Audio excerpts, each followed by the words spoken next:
Lalu dalam 3 bulan awal tahun 2016, seperti apa potret ekonomi nasional? Saya akan ajak Anda untuk membedah kinerja Kabinet Kerja, khususnya lagi tim ekonomi Presiden Jokowi. Seperti apa real ekonomi nasional selama kuartal pertama rapor ekonomi Jokowi. Saya akan ulas lebih detail lagi untuk Anda. Kita lihat terlebih dahulu untuk salah satu barometer awal. Ini adalah menjadi salah satu patokan atau indikator seperti apa kerja Presiden pemerintahan Presiden Joko Widodo. Kita lihat ada pendapatan dan belanja. Saya mulai dari kinerja APBN kuartal pertama 2016.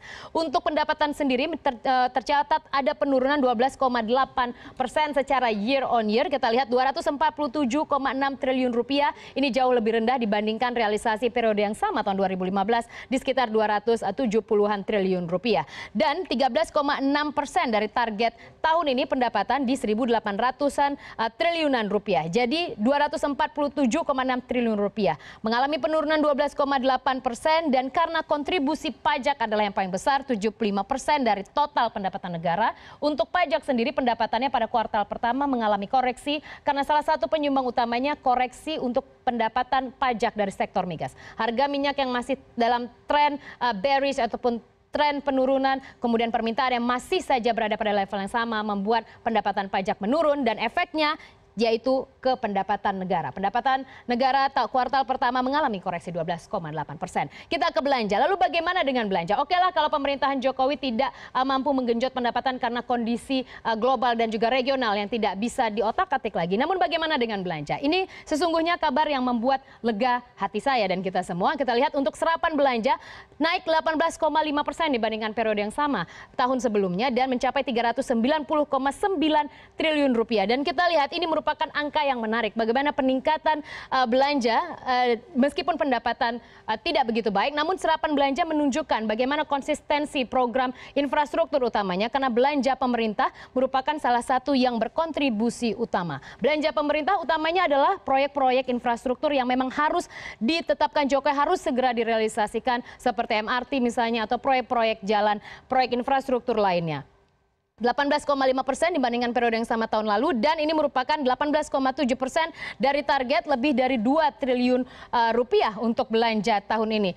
2.095,7 triliun rupiah. Dan kita lihat transfer ke daerah dan dana desa juga menjadi kontributor, namun yang paling utama adalah belanja pemerintah. Itulah mengapa salah satu topangan untuk ekonomi nasional adalah belanja pemerintah. Dan hal tersebut mencerminkan masih terjadi defisit sesungguhnya seratusan triliun rupiah, dan itu akan menjadi PR pemerintah. Dari mana defisit itu akan ditutupi? Apa yang akan menjadi kompensasi untuk tetap melanjutkan pertumbuhan ekonomi nasional? Namun tidak begitu buruk. Sip untuk Jokowi, 390,9 triliun rupiah untuk kinerja serapan belanja dari APBN 2016. Kita ke slide selanjutnya untuk melihat pertumbuhan ekonomi, dan ini memang belum ada rilis resmi untuk kuartal hingga data terakhir, namun kita lihat saja bagaimana tren yang mengalami peningkatan. Sebelumnya ada 6 lembaga survei yang menunjukkan bahwa pertumbuhan ekonomi Indonesia hingga kuartal 4 2015 tidak akan lebih dari 5%. Jadi tidak akan mungkin mencapai 5%. Ini adalah prediksi dari 6 lembaga. Namun faktanya yang menarik, saya langsung saja ke kuartal keempat. Anda bisa lihat di sini ada 5,04%. 5,04% pada kuartal terakhir 2015, dan ini menunjukkan peningkatan yang jauh dibandingkan proyeksi para ekonom. Artinya apa? Apa arti tren peningkatan ini? Ada potensi yang luar biasa yang bisa dipertahankan oleh pemerintahan Jokowi ke depan. Bahwa pertumbuhan ekonomi bisa dipertahankan apabila bisa ada strategi yang pas. Dan momentum ini harusnya jangan dihilangkan oleh pemerintahan Jokowi. Tetap dipertahankan di level ini. Untuk di kuartal pertama tahun 2016, kita tetap berada pada level yang lebih stabil, utamanya untuk pertumbuhan ekonomi. Turun sedikit mungkin tidak terlalu signifikan. Oke lah, yang pasti kita menjaga momentum ini. Utamanya untuk data ekonomi yang berikutnya akan saya sampaikan kepada Anda.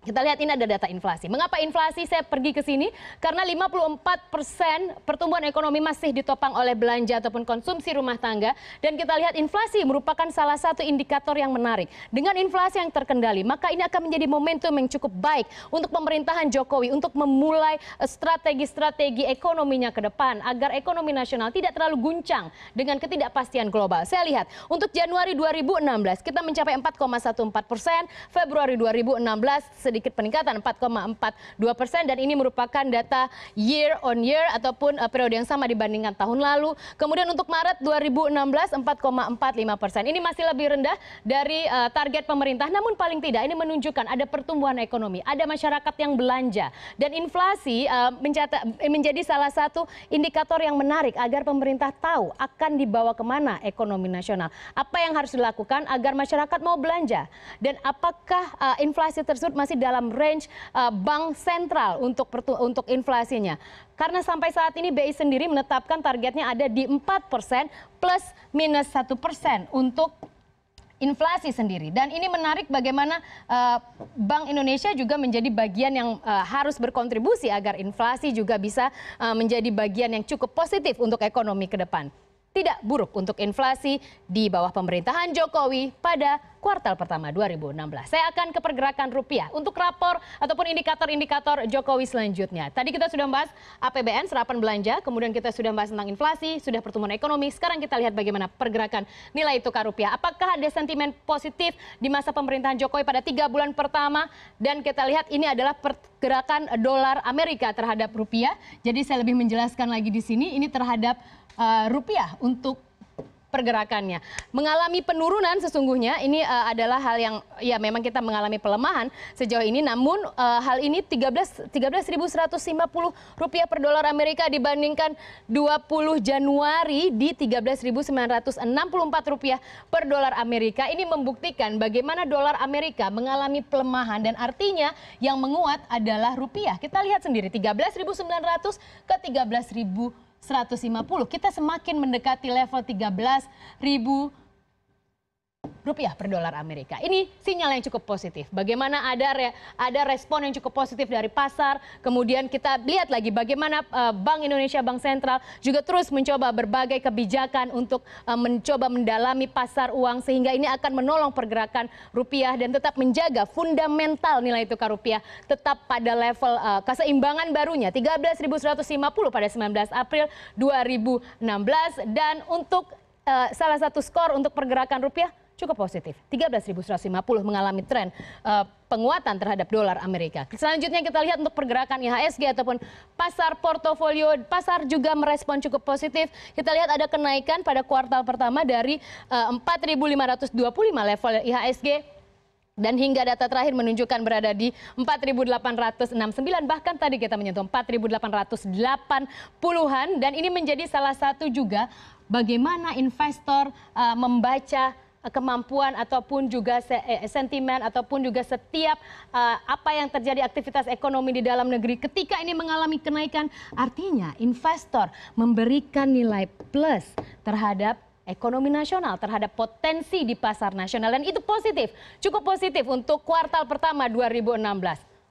Skor yang tidak buruk lagi untuk pemerintahan Jokowi dari kacamata IHSG. Selanjutnya saya bawa ke neraca dagang. Mengapa ini akan saya bahas? Karena nanti ini akan menjadi salah satu indikator makro, yaitu defisit transaksi berjalan yang sejauh ini memang masih berada di bawah level 3%, masih relatif aman. Lalu saya akan bawa ke neraca dagang karena akan penting. Ketika neraca dagang mencatatkan surplus, ini pasti akan membuat defisit transaksi berjalan kita yang sudah berlangsung beberapa waktu belakangan akan semakin menyempit dan kemudian semakin sehat. Kita lihatnya adalah data ekspor dan juga impor pada periode Januari hingga Maret 2016 dan 2015 untuk membandingkan. Untuk ekspornya terlebih dahulu kita lihat kita mengalami penurunan memang. Ini tampaknya yang harus saya beri tanda kuning ya ataupun lampu kuning untuk pemerintahan Jokowi karena kinerja surplus neraca perdagangan kita bukan karena kinerja ekspor. Kinerja ekspor yang positif akan mendorong surplus neraca perdagangan yang jauh lebih baik, yang tidak semu. Dan kita lihat ternyata ekspornya bila kita bandingkan pada tahun 2015 misalnya, kita mencatatkan 39,05 miliar dolar Amerika tahun 2015 pada kuartal pertama. Namun pada kuartal pertama tahun 2016 kita justru drop 33,59 miliar dolar Amerika. Yang paling berkontribusi banyak untuk penurunan ekspor apalagi kalau bukan migas karena ternyata yang paling banyak berkontribusi adalah non migas. Saya ke impor, kita lihat di impor juga kita mengalami penurunan dari 36,73 miliar dolar Amerika kita turun lebih jauh lagi 31,94 miliar dolar Amerika. Kita bayangkan ini kita turun sekitar 6 miliar dolar Amerika. kemudian yang ini kita turun sekitar 5 miliar dolar Amerika, sama saja. Apakah impor menurun selalu memberi sinyal positif? Tidak juga. Mengapa? Karena impor barang modal menjadi penting ketika pemerintahan Jokowi akan membangun sektor-sektor infrastruktur. Karena kita masih membutuhkan barang-barang baku dari luar negeri untuk dibawa ke dalam negeri dan membangun proyek-proyek infrastruktur tersebut. Jadi tidak selamanya positif ketika impor mengalami penurunan. Yang positif adalah keseimbangan antara ekspor dan juga impor. Surplusnya juga bukan surplus yang semu, tapi surplus yang memang real karena kinerja ekspor, karena kinerja perdagangan dalam negeri bisa menembus pasar-pasar luar negeri sehingga kita bisa mencatatkan keuntungan. Itu adalah neraca dagang. Lampu kuning untuk pemerintahan Jokowi. Harus lebih ada dilakukan sesuatu sehingga neraca dagang bisa real, kinerja ekspor bisa positif. Dan dalam kunjungan pemerintahan Jokowi ke Eropa kali ini juga bisa menjadi salah satu solusi. Bisa dilakukan pendekatan ke pendekatan, diplomasi tingkat tinggi. Kita bisa tampaknya juga menyasar Eropa sebagai pasar alternatif di tengah pelemahan ekonomi yang terjadi di Tiongkok misalnya. Yang selama ini selalu menjadi topangan untuk pertumbuhan ataupun juga untuk ekspor Indonesia. Ketika Tiongkok melemah, kita cari pasar yang lain. Eropa bisa menjadi salah satu kunci juga di tengah pelemahan ekonomi yang terjadi saat ini.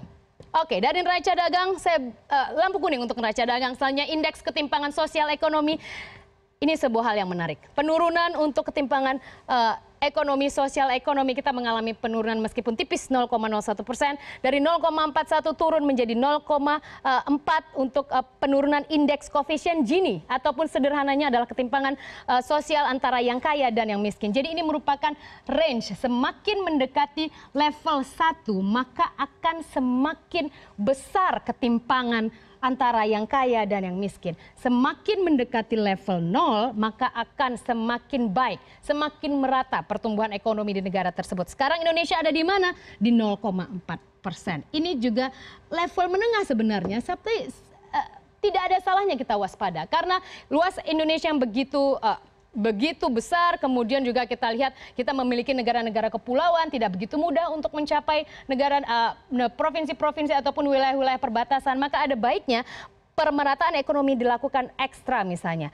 Saya tertarik dengan konsep pemerintahan Jokowi dengan tol laut. Saya rasa itu menjadi salah satu solusi meskipun implementasinya masih dipertanyakan banyak orang berapa investasi yang dibutuhkan. Tapi paling tidak program itu menarik untuk semakin mempersempit lagi kesenjangan antara yang kaya dan yang miskin. Dan artinya ini juga salah satunya disumbang oleh upah buruh dan upah petani dari sektor pertanian yang semakin meningkat. Artinya masyarakat di level menengah ke bawah semakin mendapatkan peluang untuk mendapatkan pendapatan yang lebih baik. Namun untuk apa yang menjadi penyebab mengapa ketimpangan ekonomi kita menjadi turun? Karena yang kaya, masyarakat yang punya banyak duit, mereka jauh lebih berhemat.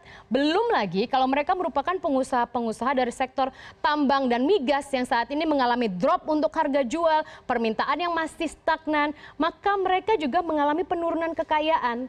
Jadi ini menjadi menarik bagaimana ketika masyarakat menengah ke bawah mendapat penghasilan lebih baik, mereka cenderung belanja. Kemudian untuk masyarakat yang kaya, level menengah ke atas, mereka lebih berhemat dan kemudian mereka terkena imbas karena pendapatan mereka mengalami penurunan ketika mereka berbisnis di sektor migas dan juga tambang. 0,4 ketimpangan sosial ekonomi lebih baik dibandingkan periode sebelumnya September 2015 di 0,41.